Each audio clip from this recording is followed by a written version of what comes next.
Morena whānau. So today is my day 8 of my 25-day mental health awareness challenge. Big up to my bestie for nominating me for this challenge. I did have a rest from it yesterday just because I wanted to just focus, use all of the energy and strength that I found through doing my videos over the last few days, and then just focus it in to spend some time with my number one man.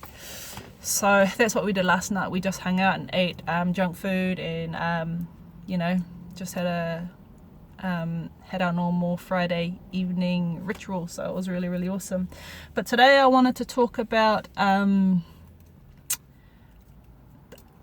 don't really know how to put it into words, but today I want to talk about how my life used to be before I sort of found how to strengthen myself in comparison to what it is now.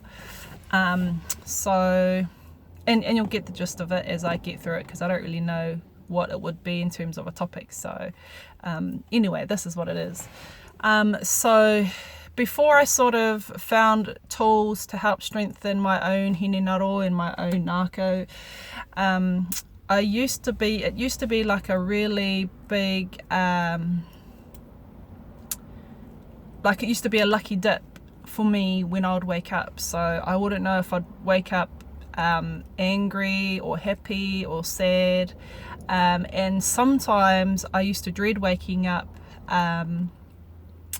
because I never knew what I was going to wake up to, and that I would allow whatever state I woke up in to control my day. And so if I woke up mad, then that was how I allowed the rest of my day to proceed. And it didn't even have to be anything that happened to me on that day to put me in that state. Sometimes it would just happen and I had no control over it. Sometimes I'd wake up really, really sad, and then I'd just feel sorry for myself all day and just not want to be around people, not eat, just not want to be part of this world. That was like that's like all of these states were pretty lonely, but out of all the different kinds of states that I would wake up in, that was probably one of the worst for me. And then sometimes I'd wake up happy and it would be really cool, and it wouldn't necessarily last the whole day, but it would set the tone for the rest of my day. That's basically how I lived for a really, really long time. And while it's not what I recommend to people now, that was my reality. That was how I lived when I didn't have any tools and when I didn't have people around me who would support me and who understood me. I had no one else but myself and my feelings and my emotions, and so that's how I lived my life for so many years. And it was lonely and it was sad, but it made me who I am today. It's made me stronger, and it's made me recognize the signs earlier, and it's helped me to force myself, to pull myself out of that, to find tools that will help me, start living a life that I'm proud of and that I would be proud of my kids, to share with my kids if I ever had kids.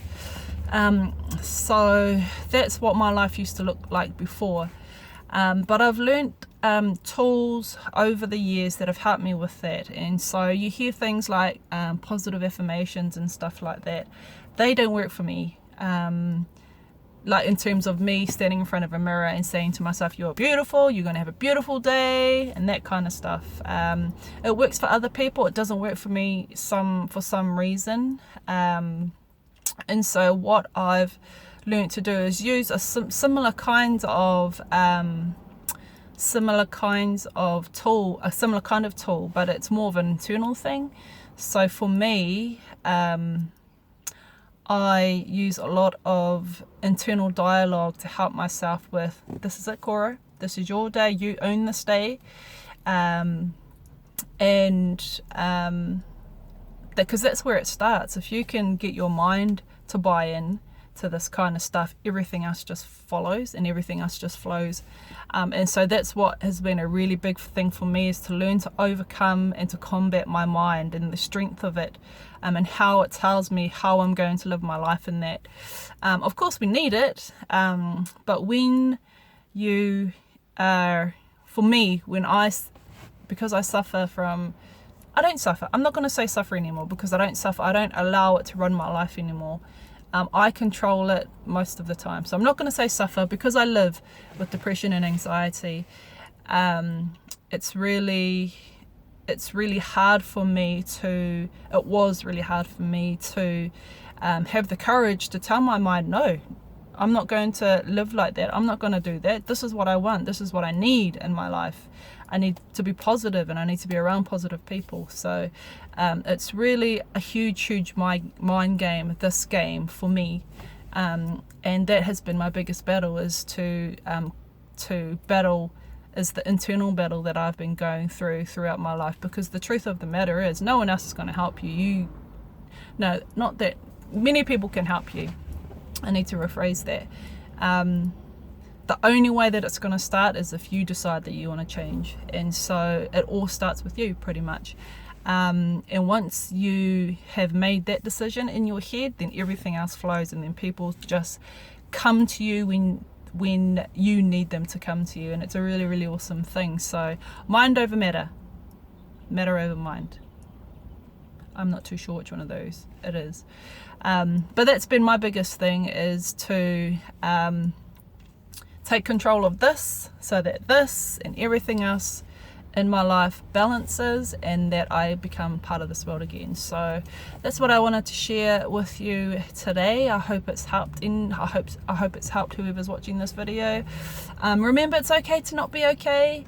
There are plenty of people out here, including myself, that will always be willing to come and help you, to korero with you, to just hang with you. Sometimes I don't want to talk to people. I just want to be around people, and the right people, not people where I feel the negativity and that kind of stuff. So yeah, I hope that video has helped you, whānau.